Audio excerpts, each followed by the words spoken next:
Sir से लेकर पांव तक पर्दे में मलबूस मार्केट जाने के लिए तैयार थी। फ्लैट से निकलकर लॉक लगाया और चाबी पड़ोसन के हवाले कर दी ताकि देर की सूरत में उसके बच्चे आसानी से घर के अंदर आ सकें। पड़ोसन ने चाबी थामते हुए मानी खेज नजरों से उसे देखा और हल्की सी तंजिया मुस्कुराहट के साथ अंदर की तरफ चली गई। वो अफसोस से सर झटकते सीढ़ियां उतरते नीचे आ रही थी कि पड़ोसन के शौहर करामत साहब ऊपर की तरफ आते दिखाई दिए।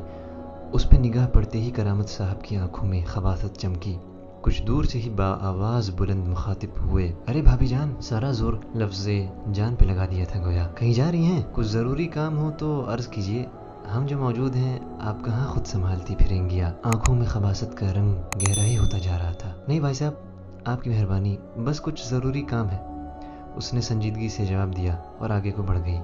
करामत साहब की निगाह काफ़ी देर तक उसके बुरक़े में उलझी रही और लबों पे मुस्कुराहट रेंगने लगी। मेन रोड पर निकलते ही उसे लगा जैसे हर कोई मज़हका खेज निगाहों से उसे अपनी गिरफ्त में लिए हुए है और ये कोई एक आज के दिन की बात नहीं थी। हर बार बाहर निकलते हुए उसे इन्हीं सब चीज़ों का सामना करना पड़ता था और वजह थी उसका बुर्का। इस मॉडर्न एरिया में रहते हुए जहाँ दुपट्टे तो दूर की बात, मुकम्मल लिबास भी कम ही ख्वातीन पे नजर आता था, उसका बुर्का पहनना वाकई अजीब था। खुले हुए दस्तरखान पे अनगिनत पकवानों के दरमियान रखी हुई वो ऐसी प्लेट लगती थी जिसे ऊपर से ढाँप दिया गया हो और हर कोई सारा दस्तरखान छोड़कर बस उस प्लेट की तजस्सुस में पड़ा हुआ है।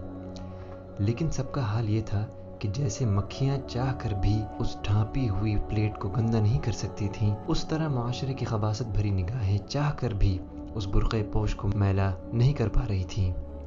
मार्केट पहुंचकर वो एक दुकान में दाखिल हुई और सौदे की लिस्ट निकालकर चीज़ों का जायज़ा लेने लगी। ख़रीद व फ़रोख्त के बाद वो बाहर की जानिब पलटी ही थी कि अचानक उसको अपने पीछे आवाज़ आई, जाहिल औरत। उसने आवाज़ के सिम मुड़कर देखा तो सामने ब्लू जीन्स पे रेड शॉर्ट टॉप पहने स्लीवलेस बाजुओं के साथ एक फैशनेबल लड़की खड़ी दिखाई दी जो काफ़ी गुस्से से उसे घूर रही थी। उसने सवालिया नज़रें लड़की की जानिब उठाई तो वो लड़की दोबारा मुखातिब हुई, तुम जैसे जाहिल औरतों की वजह से हम औरतों को डिग्रेड किया जाता है। सिर्फ तुम जैसी औरतें हर जगह हमारी नाक कटवाती फिरती हैं। हमें बराबरी के लेवल पे खड़ा नहीं किया जाता, हमें कमज़ोर समझा जाता है। आखिर ये 6 गज का टेंट ओढ़कर तुम क्या साबित करना चाहती हो? होश में आओ, दुनिया के साथ चलना सीखो। दुनिया इतनी मॉडर्न हो चुकी है, कहाँ से कहाँ पहुँच चुकी है और तुम जैसी जाहिल औरतें अभी तक इसी तंबू से बाहर नहीं आ सकी। उसने सुकून से उसकी पूरी बात सुनी, फिर 2 कदम आगे बढ़ी और इत्मीनान से गोया हुई। ज़माना जाहिलियत में जब इस्लाम नहीं था तो लोग बेलिबास थे, फिर इस्लाम आया, लोगों को समझ बूझ दी और लोग अपने आप को ढांपने लगे।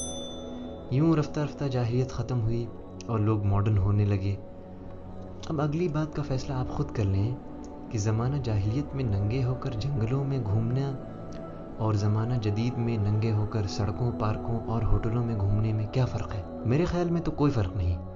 मैं अगर ज़माना जाहिलियत में होती तो ज़रूर बेलिबास घूमती, लेकिन मैं पर्दा करती हूँ और अपने आप को ढांप के रखती हूँ क्योंकि मैं हकीकतन एक मॉडर्न लड़की हूँ। ये कहकर वो पुरवकार अंदाज में वापसी की तरफ मुड़ी तो सामने से आते 2 मर्दों ने एक तरफ होकर उसको गुजरने का रास्ता दिया। तशक्कुर के जज्बात से उसने ऊपर आसमान की तरफ देखा और एक मुतमईन सा आंसू उसकी आंख से निकलकर बुर्क़े में जज्ब हो गया। इस्लाह की नीयत से ये वीडियो फॉरवर्ड करें कि अल्लाह हमारे दिल की इस्लाह फरमाए। आमीन।